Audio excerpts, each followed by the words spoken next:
Hello children, page number 82। इसके पहले अपन लोग पेज नंबर 81 पढ़े।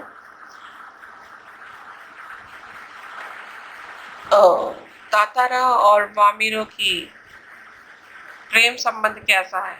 आज के जमाने के जैसा नहीं है ना, बस दोनों एक दूसरे के सामने आ रहे हैं, बात नहीं कर रहे हैं, क्या कहने उसका क्या नाम दिया गया है, वो प्रेम। और ये उनके गांव वालों में एक हवा की तरह बह गई। फिर आगे क्या होता है देखिए। रीति अनुसार दोनों को एक ही गांव का होना आवश्यक था। अपन स्टार्टिंग में पढ़े थे ना, उस गांव के लिए दूसरे गांव के लोगों से वैवाहिक संबंध नहीं रखते थे, लेकिन यहाँ पर उनका प्रेम संभव होने के लिए, वैवाहिक संबंध होने के लिए दोनों को एक गांव का होना आवश्यक था। वामिरो और तातारा के समझाने बुझाने के कई प्रयास हुए, किंतु दोनों अडिग रहे। वे नियमित लपाती की उसी समुद्र किनारे पर मिलते और अफवाहें फैलती रही। दोनों गांव के लोग, उनके दोस्त यार लोग बोलते रहे, भाई ये क्या प्रेम है, ऐसा शादी तो हो ही नहीं सकती। लेकिन उन लोग क्या है, मानते नहीं थे। बोलते हैं ना, प्यार अंधा होता है। बस लोग रोज ही वहां जाते मिलते, वैसे ही। लेकिन गलत अफवाहें फैलती रहती। कुछ समय बाद पासा गांव में पशु पर्व का आयोजन हुआ। पशु पर्व एंटरटेनमेंट था उस जमाने में। पशु पर्व क्या होता है देखिए। पशु पर्व में हष्ट पुष्ट पशुओं के प्रदर्शन के अतिरिक्त पशुओं से युवकों की शक्ति परीक्षा प्रतियोगिता भी होती है। यानी कि तुम लोग आए दिन केरल न्यूज में भी सुनते होगे, देखते होगे। ओणम के समय केरला में पशु पर्व दिखाई देता है, नौका दौड़ दिखाई देता है ना। तो यहाँ पे उस देखे हो ना कभी, क्या बोलते हैं, पशुओं के साथ मानव भी युद्ध करते हुए वहां पे दिखाई देता, बताते हैं टीवी वगैरह।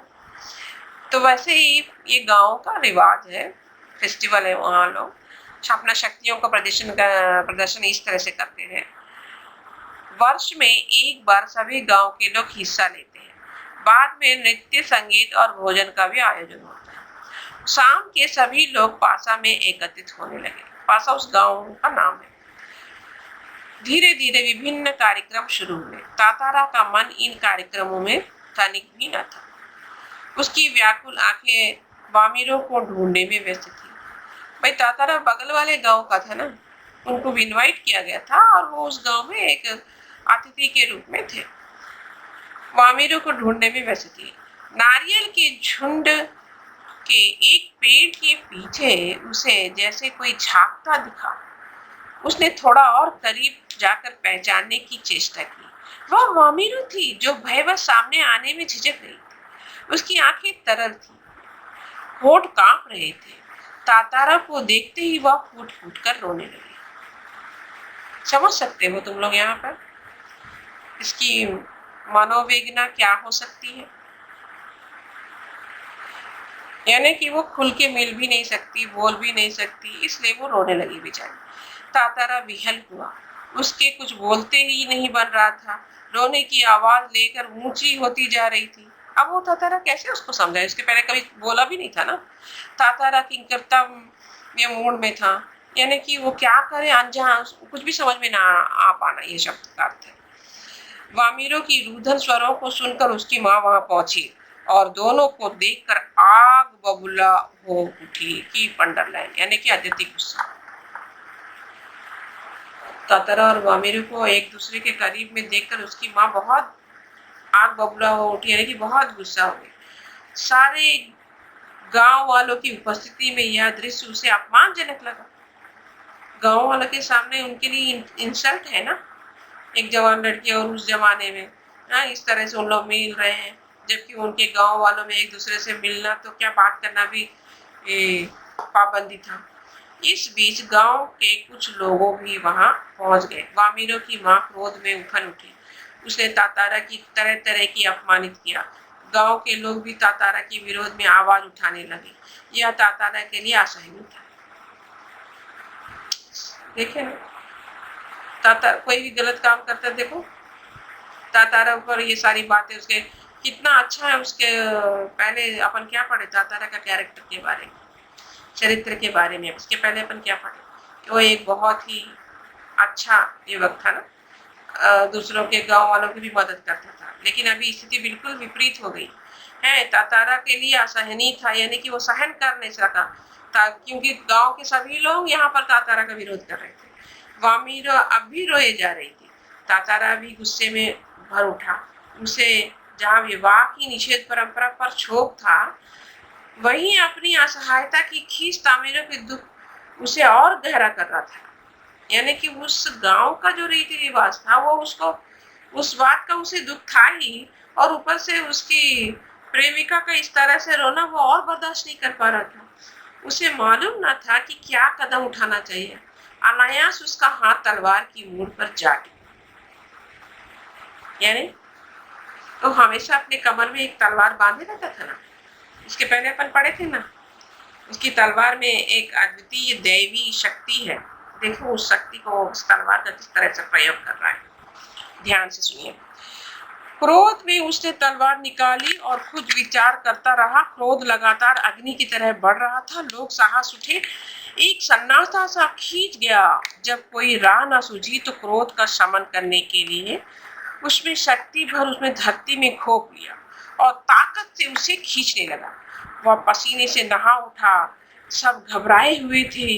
वह तलवार को अपनी तरफ खींचते खींचते दूर तक पहुंच गया। वह हाँफ रहा था, घबराए हुए थे। वह तलवार को अपनी तरफ खींचते खींचते दूर तक पहुंच गया। वह हाँफ रहा था। अचानक जहां तक तलवार खींच गई थी वहां एक दरार होने लगी। समझ रहे हैं ना? दरार पड़ने लगा, मानो धरती दो टुकड़ों में बंटने लगी थी। एक गड़गड़ाहट सी गूंजने लगी। लकीर की सींग से धरती फटती ही जा रही थी। वो लकड़ी को ऐसे जम के खींच रहा था ना, उस खिंचाव से धरती फट रही थी। वह फटती ही जा रही थी। द्वीप के अंतिम सिरे तक तातारा धरती को मानो क्रोध में काटता जा रहा था। सभी भयाकुल हो उठे। लोगों ने ऐसे दृश्य की कल्पना न की थी। वे सिहर उठे, यानी कि घबरा गए थे। लोग भी घबरा गए, ये भगवान अब क्या होने जा रहा है। तातारा अपनी शक्ति का प्रदर्शन किए जा रहा है उस तलवार से। उधर वामीरो फटती हुई धरती के किनारे चीखती हुई दौड़ ही रही थी, तातारा तातारा तातारा। उसकी करुण चीख मानो गड़गड़ाहट में डूब गई। तातारा का दुर्भाग्य दूसरी तरफ था। द्वीप के अंतिम सिरे तक धरती की चाकता हुआ वह जैसे ही अंतिम छोर पर पहुंचा, द्वीप दो टुकड़ों में विभक्त हो चुका था। द्वीप दो टुकड़ों में विभक्त हो चुका था। एक तातारा का था, दूसरी तरफ वामीरो। तुम लोग को ये सीन को देखते, अपनी कल्पना करते हो, कोई किसी फिल्म का याद आ रहा है? रामचरण का एक फिल्म है, पुनर्जन्म वाला, काजोल। कुछ याद आया तुम लोग को? अगले सेशन में बताना। कुछ ऐसी फिल्म लग रही है कि नहीं? लेकिन एक तरफ तातारा था, दूसरी तरफ वामीरो। अदनान को याद आया है ना? कौन सा है वो फिल्म का नाम?